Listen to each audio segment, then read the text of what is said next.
Hello, and welcome to today's lecture in the Policy and the Pandemic series, Fiscal Policy Responses to COVID-19. I'm Whitney Sheridan, Director of Communications for the School of Public Policy in the College of the Liberal Arts at Penn State. While the economic pain from the coronavirus and its responses grows more intense by the day, surveys have shown broad support for stay-at-home policies and concern for restrictions lifting too quickly. For lawmakers, the focus has been on balancing public safety and economic well-being. But how will their decisions impact the health of the economy in the long run? Before I introduce today's speaker, I want to set a few ground rules for our conversation and let you know about some additional events that we'll be hosting in this series. We encourage your participation today and invite you to type your questions in the Q&A box at any time throughout the discussion. I want to remind you that your registration for today's webinar includes attendance at any of the events in our Policy and the Pandemic series. Next week, we hope you'll join us when Nikki von Lockett will be here to discuss racial disparities and COVID-19. And now I'm delighted to introduce our guest today, Tima Moldogaziev, Associate Professor of Public Policy. Professor Moldogaziev's work generally focuses on public financial management and fiscal policy. His primary research and teaching interests include municipal debt structure and pricing, credit risk assessment, management and regulation of local government finance and borrowing. Tima, thanks so much for being here with us today. Thanks for having me. I'd like to start by asking you to give us a broad introduction of what we mean by fiscal policy, especially in the US context. Well, in the US, we need to keep in mind that the federal structure plays a really important role in fiscal policy. Layers of government actually have their avenues of responsibilities that are separate from each other.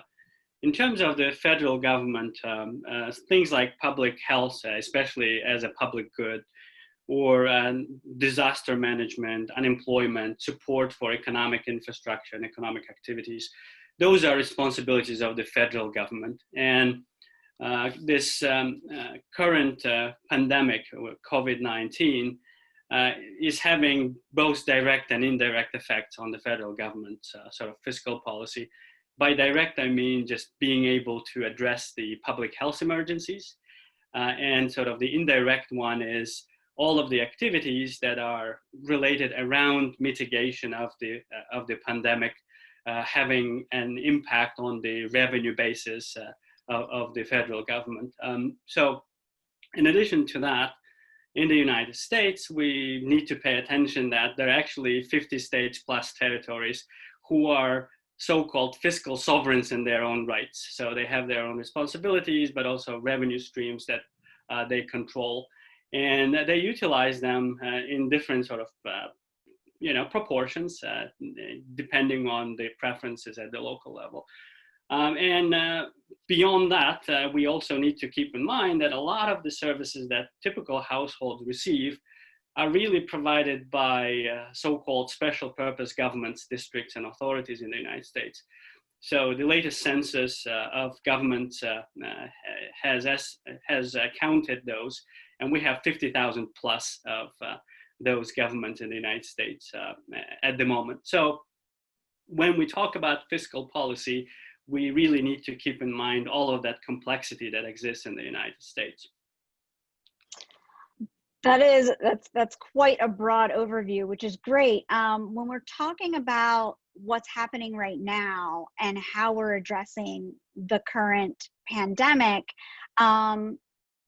who's addressing what's happening right now? Who's mostly responsible for what relief that we're seeing? So at the federal government level, let's begin there. The act that has been passed in March, the CARES Act, has four broad areas of sort of fiscal, spending at the federal government level, which was the workers and families component, by far the biggest part of the $2 trillion package passed by the Congress of the United States. A number of you probably have received the checks in the mail, 1,200, and then anything below 99,000 income $500 per kid. So that's a sizable part of that CARES Act from the federal government level. The other two important components at the federal level were small businesses package and the jobs and industries package. So small businesses can apply or have applied to receive financial aid that would cover up to 8 weeks of payroll costs for their liabilities. And the Jobs and Industries Act was also to help out the industries that are suffering due to all of the shutdown and sort of cross-border trading slowing down and so on. The smallest part of the CARES Act was the component addressing state and local and tribal government fiscal issues, right? So that was a $150 billion package. And it was specifically addressed to counties that had populations of over 500,000. So we're talking about big urban counties. So in the context of Pennsylvania, for example, it would be only about 6 to 7 counties with that population. And so a vast sort of geographic areas in the United States are not covered in this CARES Act, and basically they're on their own. And even here, in terms of $150 billion package, just to give you a perspective, that would be less than 5% of all the spending needs of state and local governments in the United States. So $150 billion is not much in the context of fiscal needs at the state and local government level in the United States. Is something on the table for the next wave of funding to help support those state and local governments that haven't received any relief yet? Well, to a certain extent, the CARES Act, it made sense to address sort of the most immediate needs in the US, right? So which was a lot of individuals had to stay home. Many of them became unemployed, right? Small businesses had to shut down for the duration of the, since mid-March until now. So it made sense that those types of immediate needs would be addressed. However, we are now finding that the extended physical distancing needs, where businesses cannot open or people are not coming out to buy goods and services, is now impacting directly the revenue basis of all levels of government, really. So unemployment will have a meaningful and significant impact on federal government income taxes and payroll taxes. A number of states also depend on individual income and payroll taxes. So those are suffering quite a bit. In terms of the state governments as well, we really need to be mindful that sales taxes and excise taxes, broadly defined as consumption taxes, are also suffering quite a bit. And there was a survey today in terms of consumer confidence, how ready are they to come out and participate in the usual activities. Looks like 60% or more of residents in the United States are not ready to go and start buying things. So the impact on sales taxation is going to be significant. And we're already seeing early reports for North Carolina, for Florida, and other states where state and local governments are feeling the burn of not having enough sales taxes. Right. So in a nutshell, I think the discussion right now is the second package at the federal government level that will expand the fiscal help to state and local governments, in particular the HEROES Act, which is the second package, envisions, and it was passed by the lower house of the parliament, of the Congress today, has a $1 trillion package for state and local governments. Now, we don't know what the details are, as of now, or whether there will be changes introduced in the Senate. But $1 trillion is a much more meaningful package, one that probably has incorporated a lot of the information data that we know of right now, how state and local governments are really being impacted by an extended, period of COVID-19 pandemic. You mentioned taxes, and this is an important one because, as state and local governments are struggling and as they're waiting to receive that support, how are they providing services if they rely on taxes and fees from individuals who might be unemployed? What now? Do these governments put money aside for rainy day funds or anything like that? What do they do? Well, typically, state and local governments do put funds aside. Yeah, rainy day funds is one term. Another term is budget stabilization funds. And so these are the funds that state and local governments would put aside during the good times, right? What research shows from the past is, what's the good size of a rainy day fund? And, there are rules of thumbs that have been floated. Anywhere between 5% of annual budgets, operating sort of expenditure. Expenditures need to be covered. I've also seen articles sort of offering, 30 to 60 day window as a sort of potential rule of thumb for how much in a rainy day fund a local government should have. But sort of keep in mind that we already are in a number of states in 60 plus days of being, shut down, in terms of economic activity. So any rainy day funds that they may have had accumulated thus far are likely depleted, as of now. So if anything, state and local governments, even those that had the 5% or 60-day reserves in their rainy day funds, are going to start facing the pinch of the sort of the resources, basically not accumulating fast enough to be able to pay for the expenditures, both operating and non-operating expenditures. So in a nutshell, this COVID-19 impact in terms of financial impact is probably going to be even sort of higher than the recent one that we had, the Great Depression of 2007 and 2009. I mean, there are a lot of lessons that we have learned from that crisis.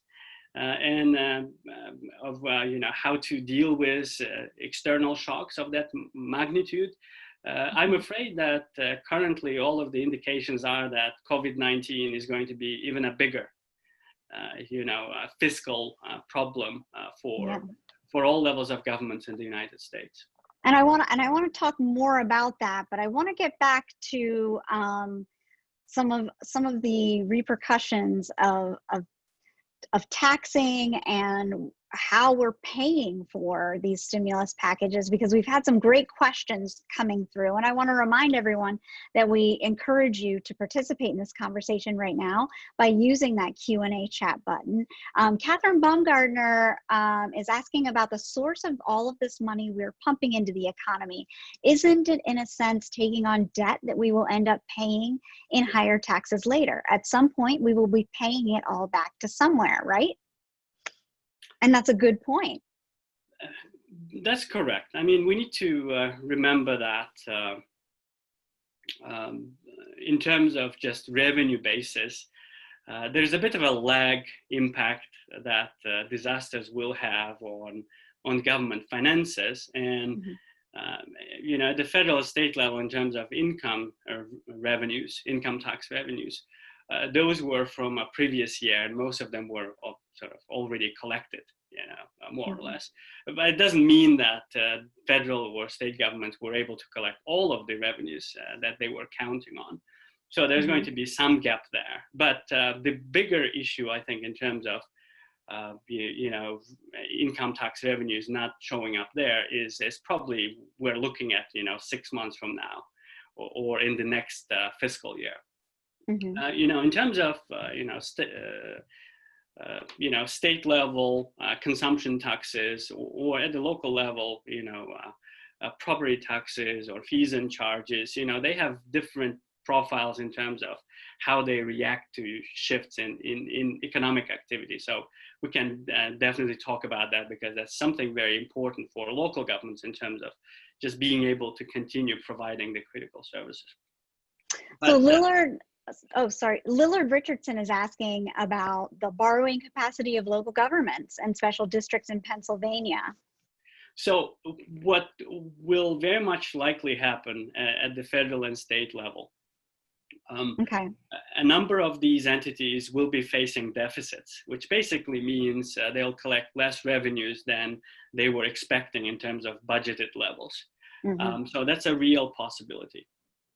A number of these are already talking about, including Pennsylvania state government, in terms of, cutting certain services. And I wanted to talk to you about that in a little bit too. Right. That's a big issue. It's a big issue. And so unfortunately, though, anyone that has studied public budgeting at the state and local level, and even at the federal level, will know that the cutting has been going for at least 2 decades. And the budgets are relatively slim as they are. And it's really now a trade-off between which critical services are more critical than others. And sort of that's a very broad debate that we can, again, revisit as necessary. Now, in terms of debt, what do we mean by debt?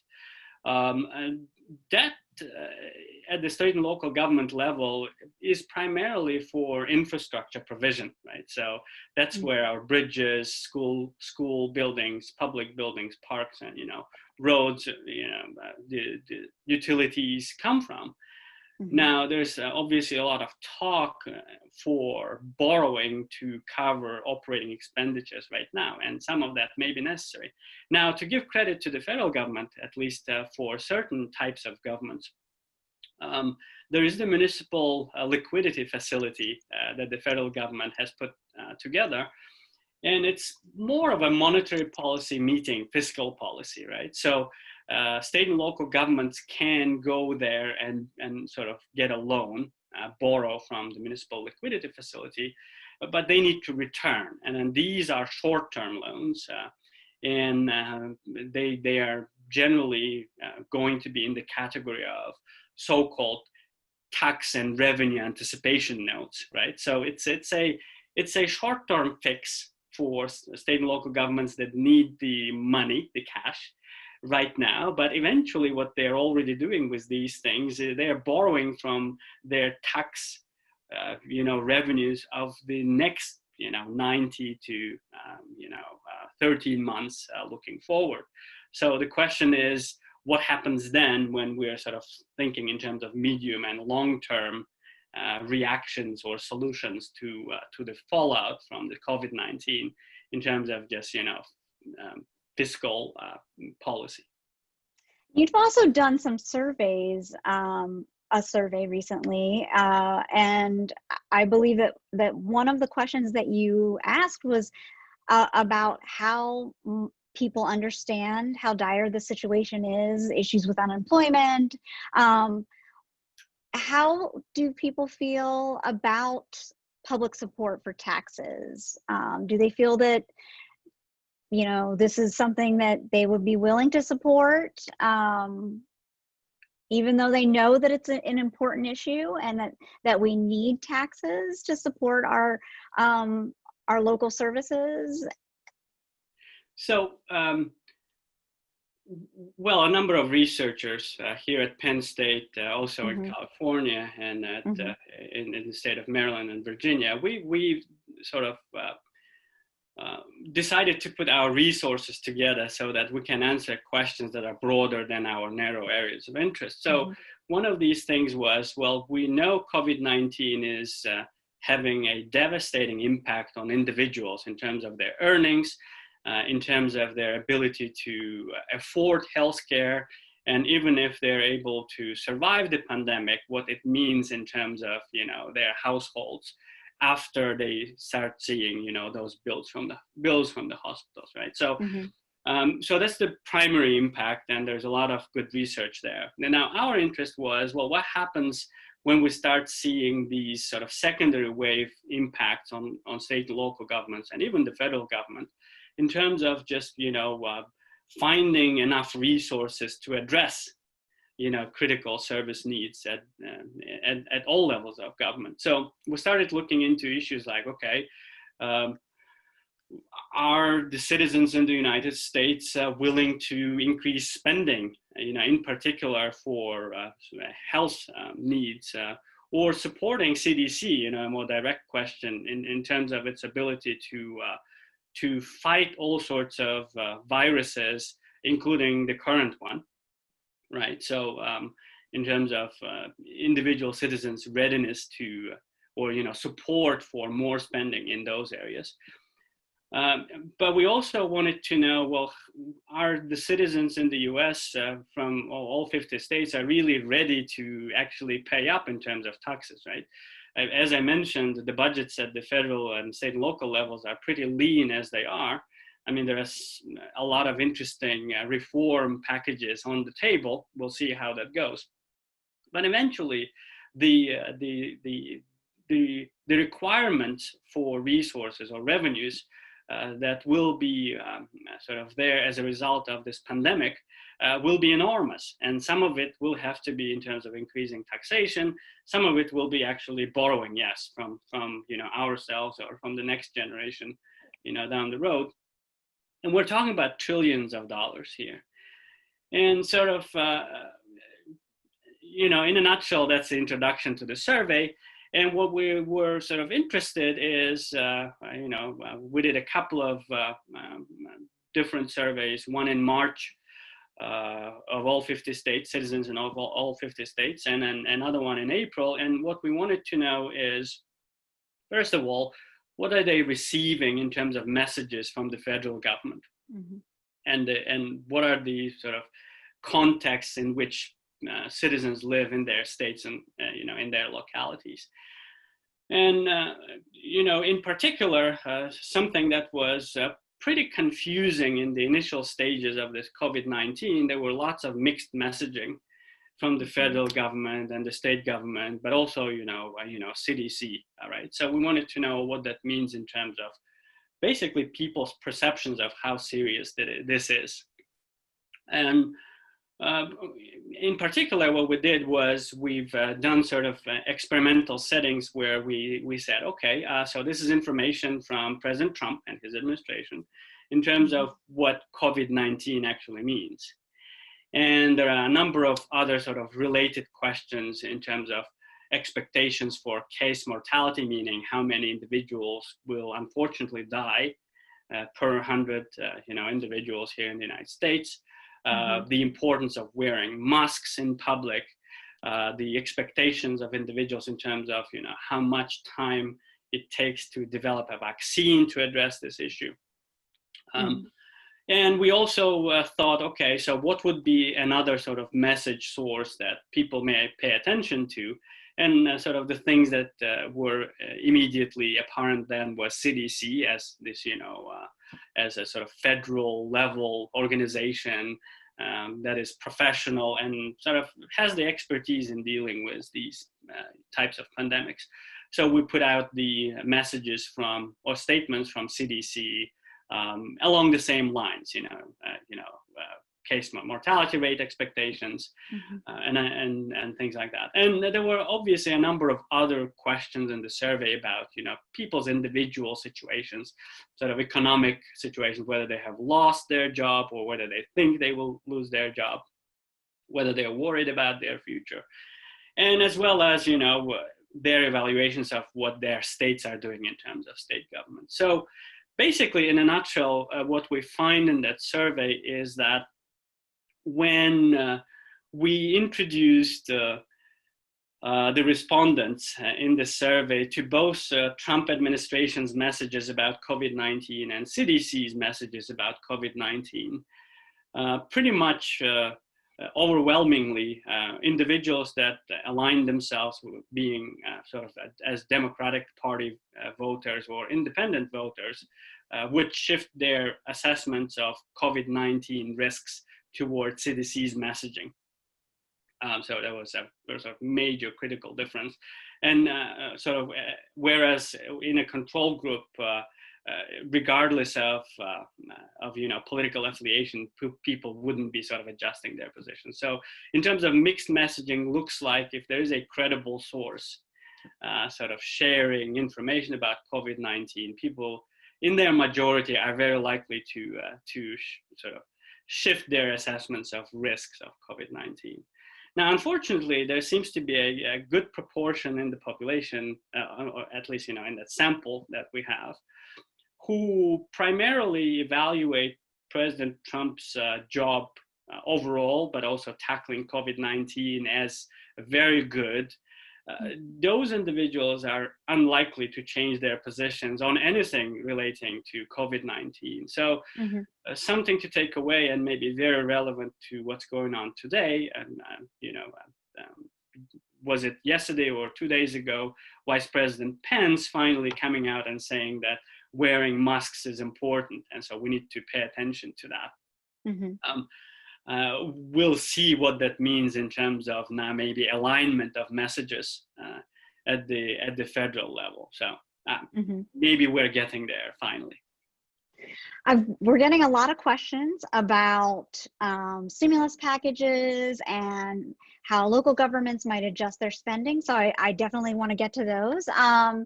We have Lillard Richardson asking us about housing values and that they have saying that they have not fallen yet. So property taxes should be holding steadier than sales or income taxes. So how does that affect local governments in Pennsylvania? So if we've learned anything from the last financial crisis, which originated in the housing sector actually, is that there's quite a bit of a lag effect of property taxes and their impact on local governments. The last Great Recession lasted for about anywhere from 12 to 18 months. And then the local government started facing the impact in 2009 and 2010. So there was quite a bit of a lag of 1 to 2 years. Now, what that means for local governments, and property taxes are a really important revenue base for a lot of counties, cities, townships, and so on.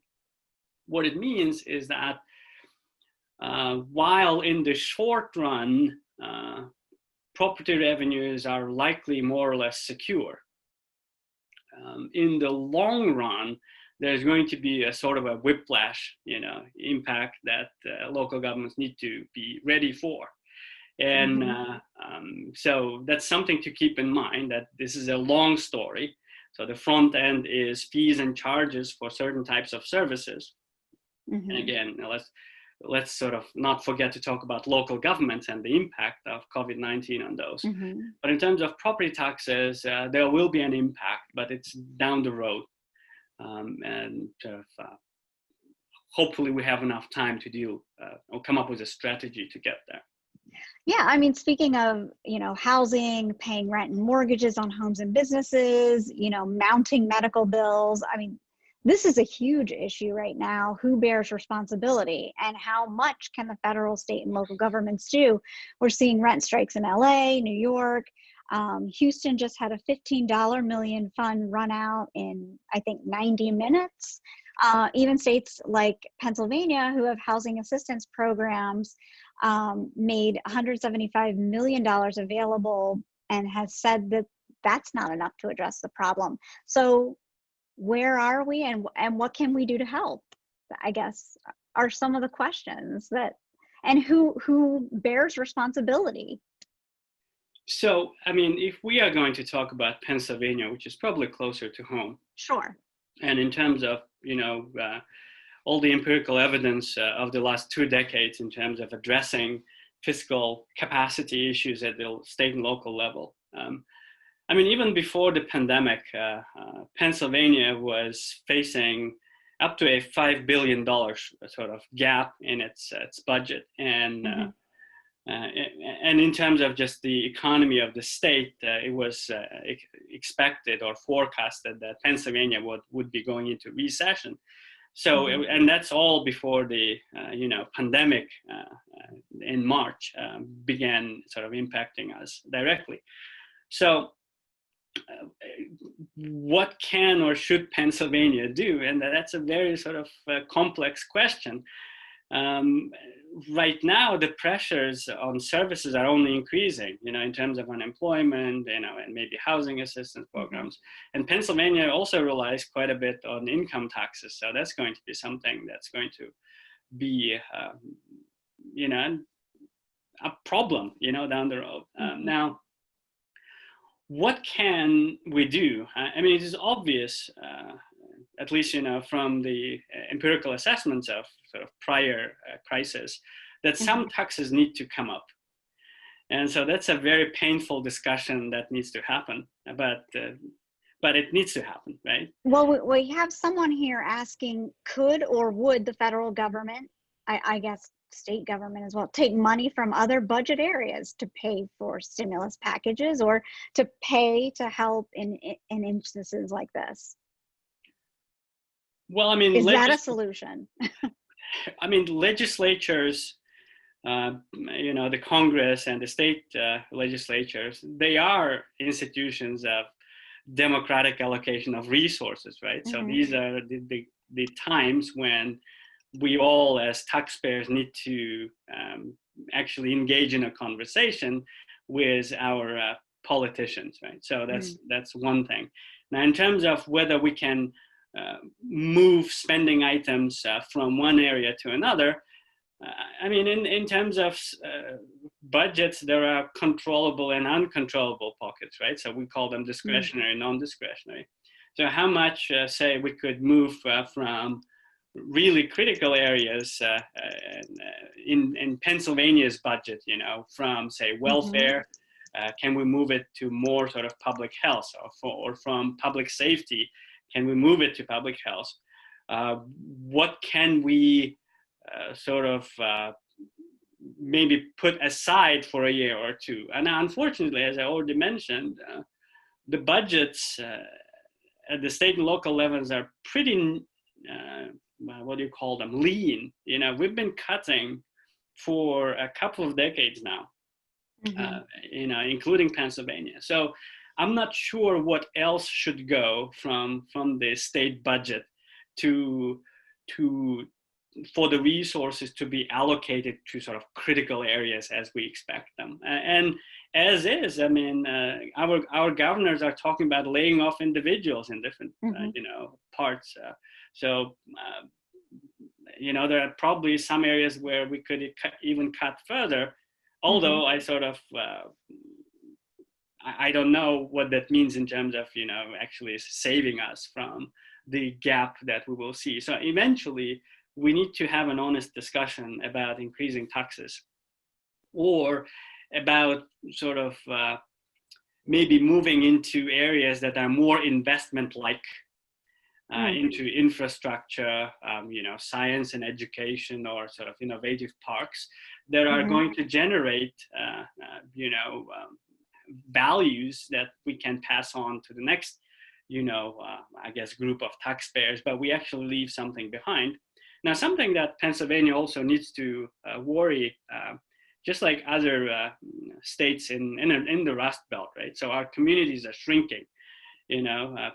Population is declining, and what that means in terms of providing goods and services in an environment where the tax base is shrinking. Now, there's research on a theme called right-sizing our communities, and it can have sort of various types of solutions in terms of what right-sizing mean. For some local governments, it may mean actually merging and consolidating their governments. For others, it may mean that they're taken over by maybe the state level. If we're talking about special purpose governments, there can be consolidation within special purpose governments, or maybe the townships and boroughs could be Mm-hmm. remunicipalizing those, as time goes by. And then, I know we haven't gotten into Well, I wanted to local talk. government I financing wanted yet. to talk about this a little bit, and get some of your thoughts, because I know this is what a lot of your recent work has focused on. But I do have a question here from Chris Whitco. He's our associate director of the School of Public Policy, and he asks specifically regarding your survey, but also maybe more in general, which services are the public most supportive of spending more on, and are they willing to pay more taxes to support them? So, going back to, I guess, the survey, the very recent one, right? So what we've found was there was overwhelming support to increase taxes for public health related, I guess, needs. And that was predominantly among the respondents that sort of identified as Democrats and independents. And we're talking about, at least 2/3 of the sample. And unfortunately, again, there was a quite sizable proportion of respondents, again, those who evaluated President Trump doing a really good job right now in terms of addressing COVID-19. There was no willingness to increase spending, not only for public health, but addressing COVID-19. And there was absolutely no willingness to increase taxes to pay for these things. So, I think that's sort of the broad profile of the taxpayers right now in all of the states in the United States. Right. So now, when we move to the state and local government levels, as I mentioned, they're fiscal sovereigns in their own right. So different states are doing different things. Increasing taxes, increasing fees and charges. Now, something that we need to keep in mind is that at the local government, more than half of the services that we typically receive as a household are not provided by so-called general purpose governments, right? So these are provided through authorities and districts. So, for example, in State College here, we receive our water from one authority, the sewerage and recycling and trash services from another district, and so on and so forth. And so this is kind of a patchwork system, right? And, so it's different in no matter what township or borough you're in. It's kind of different all over the place. Right, and over the decades, there was a reason. There are some good reasons, there are some bad reasons in terms of why we have so much fragmentation in terms of government service provision, and why a good chunk of it is actually in the sort of pocket of so-called enterprise type, benefits received criterion, organizations where, these are entities that provide you one or two services, and they depend on fees and charges, that they generate through those narrow areas of services. So, and Pennsylvania actually is one of the most fragmented states in the United States, and very often the Philadelphia and Pittsburgh, urban areas are in top 10 of sort of really fragmented jurisdictions. What it means is that in times of big crisis, those specialized type governments are exposed to the shocks more severely, because they don't have this diverse portfolio of taxes that they can rely upon, sort of cross-subsidize, if you will, in terms of their sort of spending needs. The authority here that removes my garbage here is based on fees and charges, and if those are not coming in, then they're in trouble, right? They don't have any other sort of revenue areas.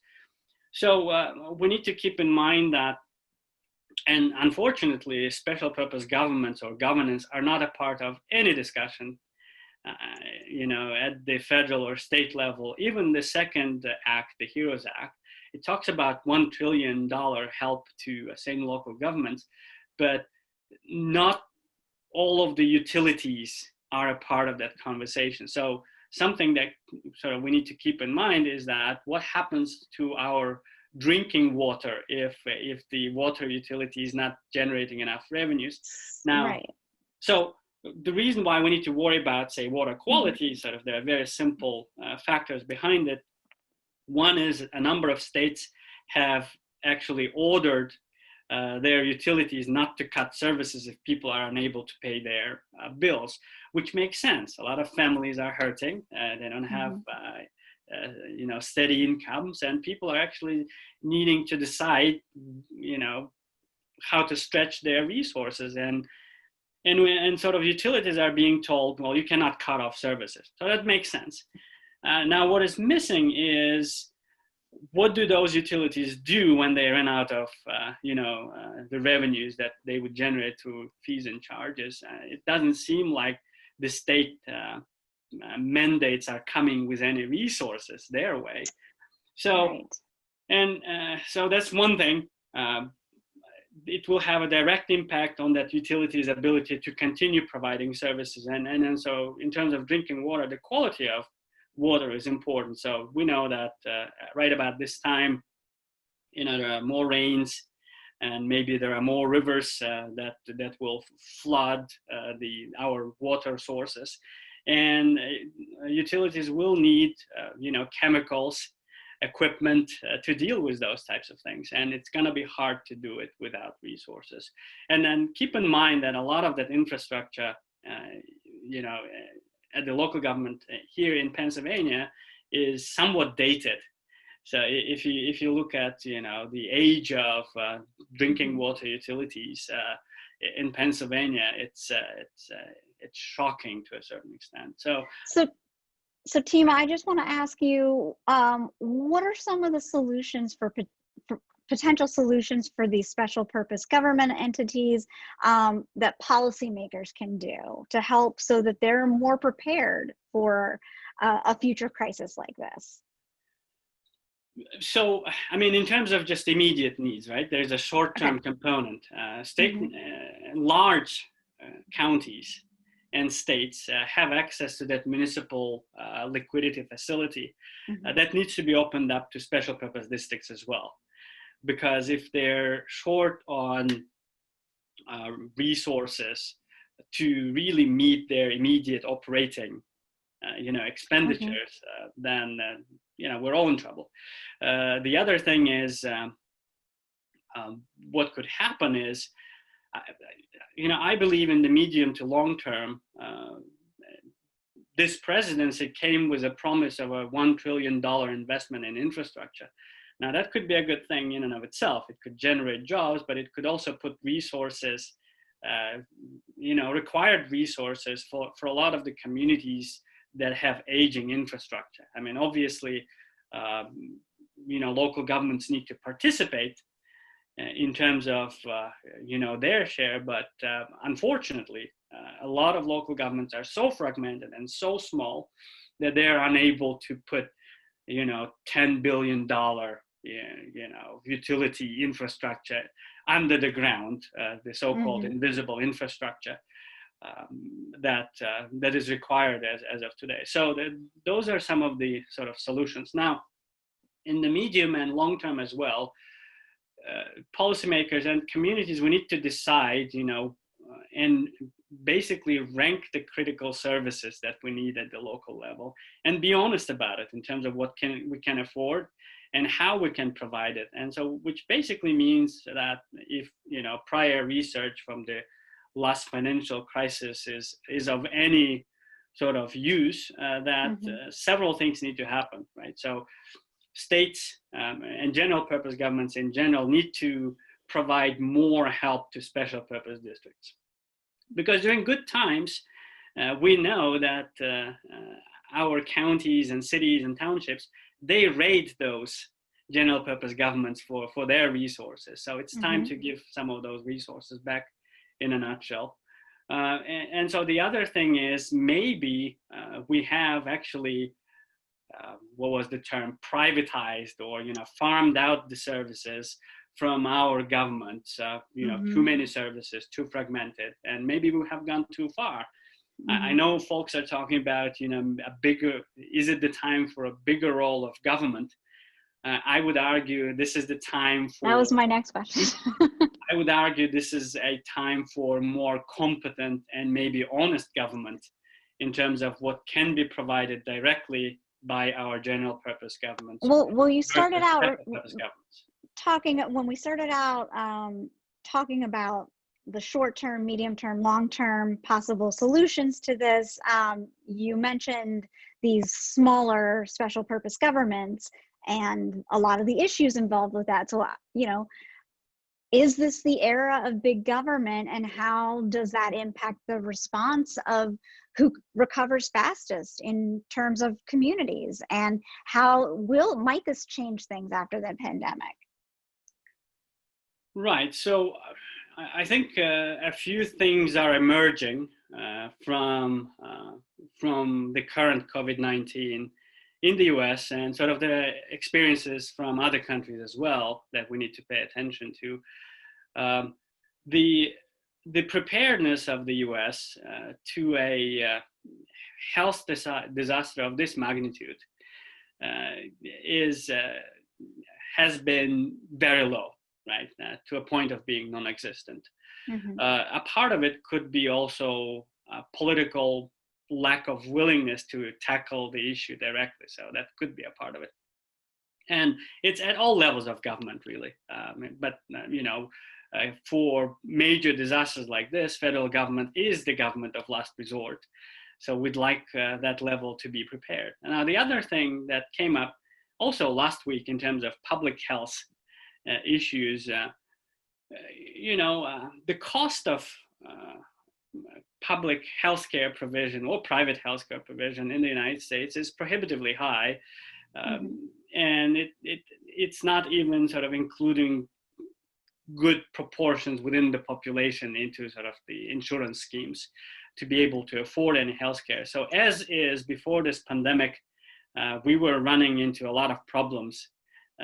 Here in Pennsylvania as well, you name it, obesity has been provided, or access to just basic healthcare services in rural areas has been mentioned, drug addiction, whatnot, and, underinsured or completely non-insured citizens. So I don't want to say a big government, but, maybe more competent, efficient, effective government that provides health care, to all citizens, regardless of whether they are able to pay or not. Obviously, private health insurance works for a good number of us. We have insurance, and I'm very happy about that. If individuals are able to get their services through private health insurance providers, that's fine. Unfortunately, that's not the case for many individuals. Speaking of health mandates and health policies, Selena Ortiz, who has been one of our panelists, is asking, and I apologize, I missed this question earlier, will there be any stipulations in the next round of CARES Act monies that prevent states from withholding funds from local governments that want to enact public health mandates, such as mask mandates? I'm thinking about Nebraska right now. Well, again, we have to really be looking at the realities that the federal and state partisan politics looks like. Now, the fact that the package to the states is bigger right now is I think, is a good sign.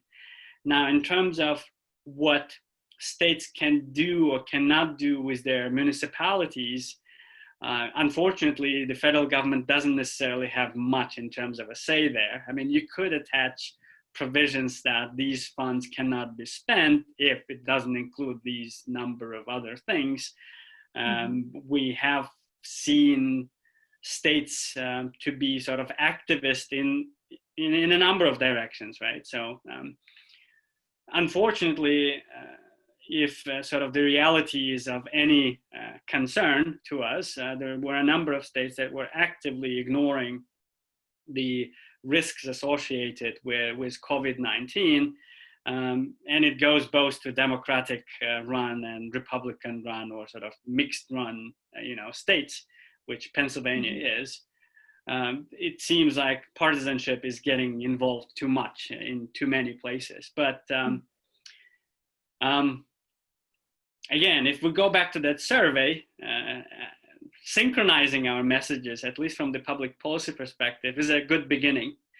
Now, how we adopt and implement those policies is probably a very different matter. Now, we're looking at a number of southern states that are being overwhelmed with COVID-19 at the moment, right? Those states are where, say, New York was a couple of months ago.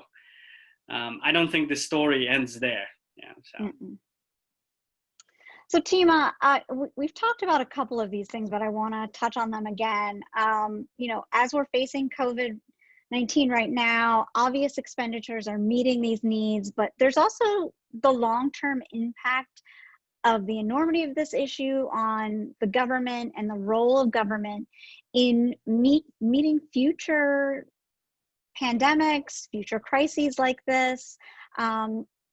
How might we be more prepared in the future? I'm thinking about the climate crisis, natural disasters, things like that. You and I have talked about this before, so maybe you can touch on that a little bit.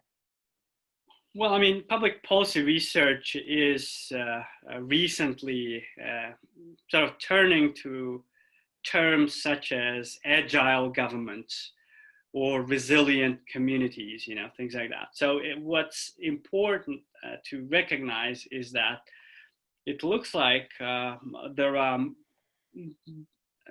in terms of just forecasting the future, there are more of these types of man-made or natural disasters that are potentially coming our way, right? So ignoring them is costing us a lot of money, be it this health pandemic, or any of the hurricanes, or global warming related type droughts and fires and floods and things like that. So what is clear is that we as communities need to be smart about putting the infrastructure that can help us not only be prepared to these new shocks that are, in terms of likelihood, are only growing, but we also need to build capacities to live through them,